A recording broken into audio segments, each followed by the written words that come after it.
Hello, welcome back to a new castle vlog. Today we'll visit St. Michael's Mount Castle and Pendennis Castle. And if you are new here and you are enthusiastic about castles, consider to subscribe my channel. So ready? Let's go. Okay guys, I'm on the side St. Michael's Mount Castle. So the only way, there's two ways how you can get to the island. It's by this causeway, which is when it's a low tide, and then when it's a high tide, you need to take the boat, so it will take a couple of minutes to go there, as the castle is on the island, as you can see.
In the years following the Norman conquest, St. Michael's Mount was granted to Benedictine monks in Normandy. They established a small religious community on the island, and Abbot Bernard Lebec built the first stone church and priory there in 1135.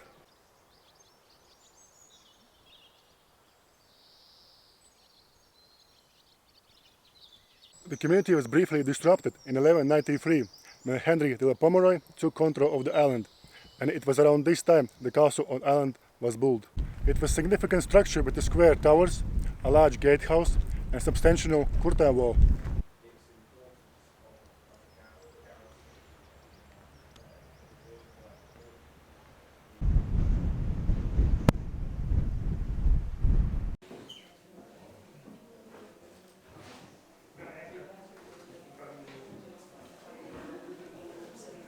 This is the Sir John's room. It's a place for peaceful contemplation. Originally a kitchen, then a study. It houses a historical tidal clock. It was very useful as the family members planned their trip to the mainland and beyond in time with the tide.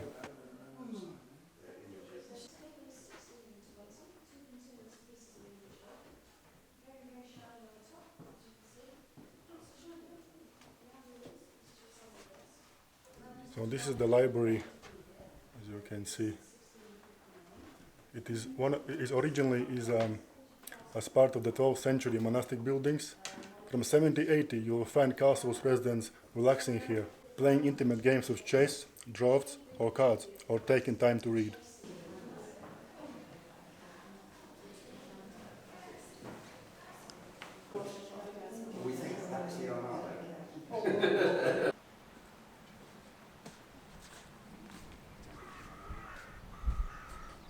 In 1473, the castle could not avoid national politics and became embroiled in wars of those. John de Vere seized and held the castle during the siege of 23 weeks. As the castle is on the island by 1811, there were 53 houses, 4 streets, and the population peaked at the same time when the island had 221 people. But in the middle of the 19th century, many of the houses and other buildings were demolished.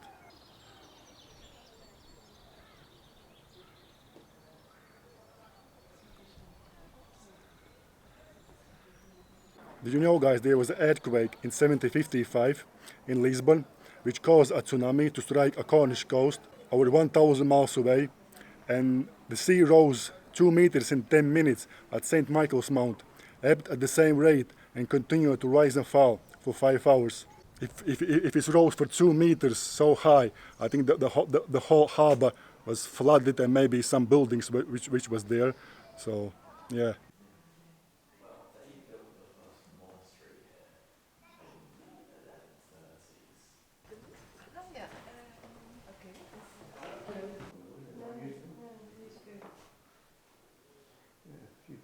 This is the model of mount, accurately crafted from champagne corks by a family butler in 1930s.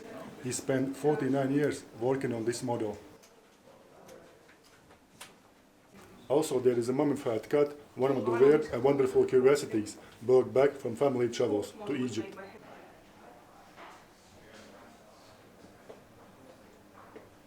The castle is on a high hill, on a kind of steep hill, so somehow they need to transport goods from the harbour up to the castle. So in 1900s they constructed a short, narrow underground railway which transport the goods from the harbour to the castle, so it will be much easier. And it's still used today. The mount was refortified in 1940 with a number of machine gun pillboxes as part of the South Coast defence against possible German invasion. So we are on the Pendennis castle. It's located at end of the peninsula in Cornwall, the bridge to the castle. It's surrounded with a ring of outer defences, including gun batteries, ramparts, and little Dennis blockhouse, a D-shaped gun position, which I will show you later.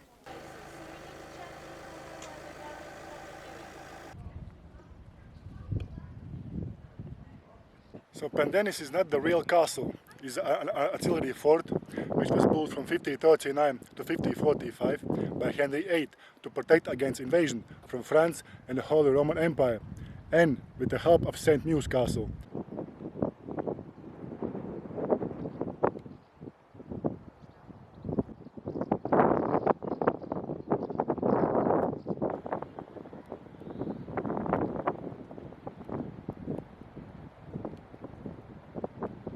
It is one of the small group of artillery forts with a distinctive shape, designed for 360-degree angle defenses. So the castle comprises a circular keep, which is behind me, and also surrounded by the polygonal gun platform, which has 16 sides and with total of 40 gun positions. So they can attack from all around the castle, so it's very good protection.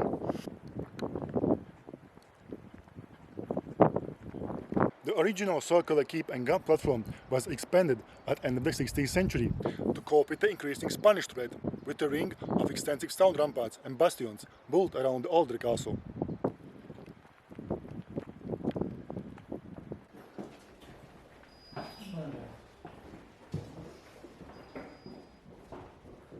During the English Civil War in 1646, an 800-strong royalist force withstood a 5-month siege, finally surrendering to parliamentary army when their food supplies ran out. I can see, guys, all these spaces there, here. It's a place for guns, and they was shooting from here. So as you can see, it's all around the castle. You can see.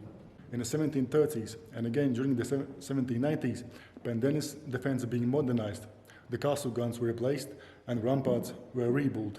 So on the second floor there is more gun positions, as you can see all around it. It's just crazy how many is there. Look how many is there. That is the additional protection for the fort. It's just crazy.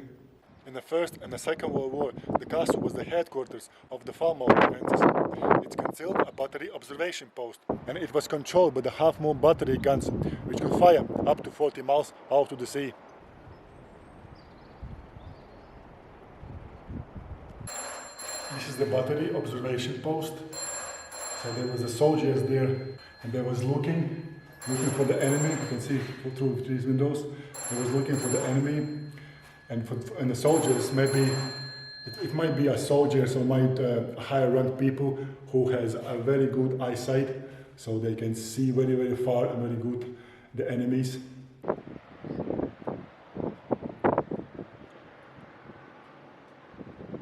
So I'm standing by the little Dennis blockhouse, a D-shaped gun position, and it's situated at the tip of the peninsula. I think this is the very good position. If the enemy is very close to the land, this gun position can fire very accurately and hit the target.